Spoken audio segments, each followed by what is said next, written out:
In this video, we're gonna make an Iterator Sona. If you don't know, an Iterator is from the game Rain World and is an AI supercomputer created by the ancients. These Iterators reside in an apocalyptic universe overrun by nature, where old tech is left to ruin as the ancients ended up moving on. My Sona is left to reside in this world, so when making it, we should create it with the history of this world in mind. That's one key element we need, a connection to the lore. The second element is references to the OG Iterator designs and fan characters. It'll be a useful tool when making decisions relating to design. And third, and maybe most important, is myself. It is a Sona after all. Keeping my preferences, my interests, and my other Sonas in mind is vital when making design choices. My first step is to design the head. Iterators appear to have antennae, perhaps to access their systems. Either way, the Rain World community does not seem to care too much whether or not their Iterators have them, so it's probably more important for me to just draw whatever I think would represent me most in this case. Time to brainstorm. Imagine an Iterator with these kind of horns? I don't know, my horns change on like everyday basis.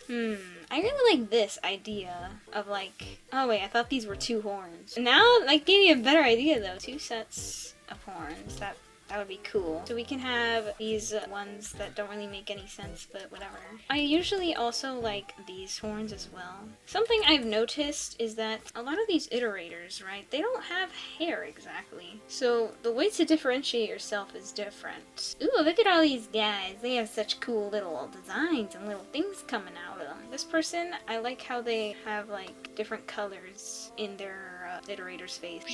Like a diamond shape. I'm cooking, guys. So for my one, I don't know, do I have any like symbols that I could probably put on my head? Oh my god, I just found one that's really cool. Dude, the Rain World community is sick, man. Oh my god, I just said that and then I read what like is below their art piece and it just says, I'm currently sick. Oh, I'm so sorry. I hope you get better. But yeah, this is a cool design. I know it's in like 240p because I took a screenshot using Snippy Tool, but that's cool. Anyway, that's the headpiece done. The next issue are the symbols. For example, the designs for Iterator heads appear to be personalized for each Iterator, with some having circles, weirdly shaped eyebrows, and more. These things honestly might not be eyebrows, but I'll never stop seeing them as pebbles being perpetually angry. Head design. We have to think. Something that's relevant to my VTuber. I was thinking it'd be cute to have like a snaky type of pattern. You know, I think snakes are cool. I should have one of those. So maybe I have it like a symbol, like a snake coiling around my head. It doesn't actually have to be a snake. It can just be like part of the design. Because like I don't want this to be too busy, you know? Like the horns are already like a statement. We can keep it pretty simple. I honestly like that. I think it's simple, it's cute, and it kind of actually matches the multiple colors on the space that I was thinking about. Alright, let's do another one. After drawing my first head, I decided to experiment a bit more with the symbol options. I drew a couple of them, with a notable one being based off a cobra, but in the end, I decided to stick with the first design. I liked that one the most. This is something I feel a little self-conscious about, you know, iterating a lot, but oh, that's funny because, you know, we're making an iterator. Anyway, but there's honestly nothing wrong with trying out a bunch of designs. Iterating is great. Every time I say that, man. Iterating is great because it exhausts your options and it helps you find out what works best. Even if you go with your first design, you'll be doing it with confidence, you know. To be honest, the self-conscious feeling totally came from knowing this art is going to be in a speed paint. There was this viral Twitter post I found where people were teasing this artist for struggling in a speed paint. Honestly,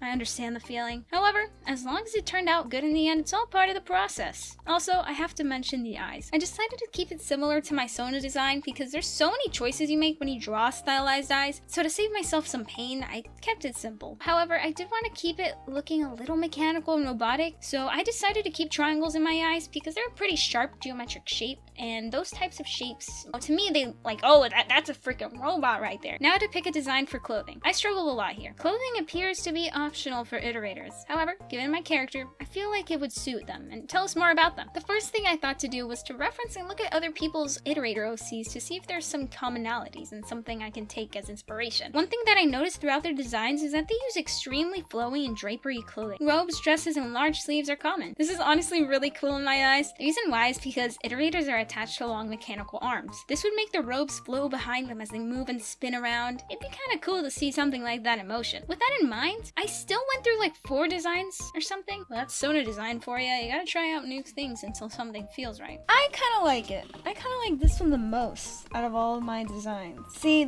where's the first one? Well, I don't even know what it's trying here, but this one, you know, it's very cute. It's very, it's very flowy, the skirt, very gentle. I like that, I respect that. And there's this one that's more like, okay, like I tried to make it flow with this thing here, and then I was like, well, maybe not. I like how sharp and pointy everything is. Everything's like, it feels really strong and stuff. I don't know, I like this one. As much as this is cute, and I would say matches kind of my personality, I feel like this one will just like match like my avatar's vibe and stuff, and match how I'm like a little demon. I was thinking that it'd be cool to have an iterator who like can separate themselves from their structure, and that's kind of like the vibe I was going for here. Like, this person has gone out into the wild, they're not just, chained to their id structure. I'm not sure how that would work lore-wise, but I think it'd be cool. Like, let's say you had a story or whatever that had an iterator, right? It makes them interact with the world a bit more if they can actually go out. Yeah, or maybe you could make like a puppet or something that the iterator can control. That'd be cute too. After all that, I ended up drawing the final drawing. Yeah, I said drawing twice in a row, shut up.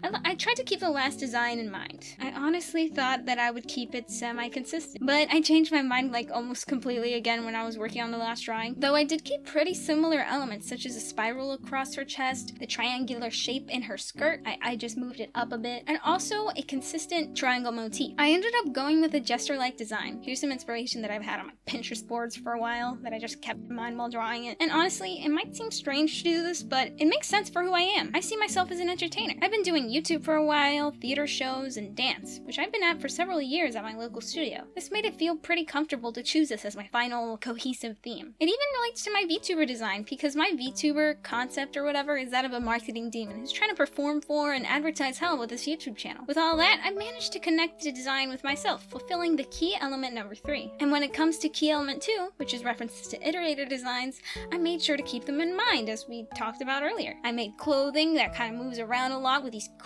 cool triangle little cloak thing. I might animate something, I don't know, we'll see. And I have this symbol on my face and things on my head and no mouth and no hair. Yeah, so key element 2 is fulfilled. I am officially bald. And finally, key element number 1. We must have a connection to the lore. Thankfully, this is something we can just sort of make up. I can imagine that in this Rain World universe, I had a similar role to my one now. Maybe the ancients created me as a traditional court jester, an entertainer. I danced for them, told them jokes, and drew for them. After so many of them moved on, though, perhaps I'd need to find a different meaning for myself. The only visitors have been the sewer rats that sneak through my pipes, the lizards who fight amongst themselves, and the pearl-obsessed creatures.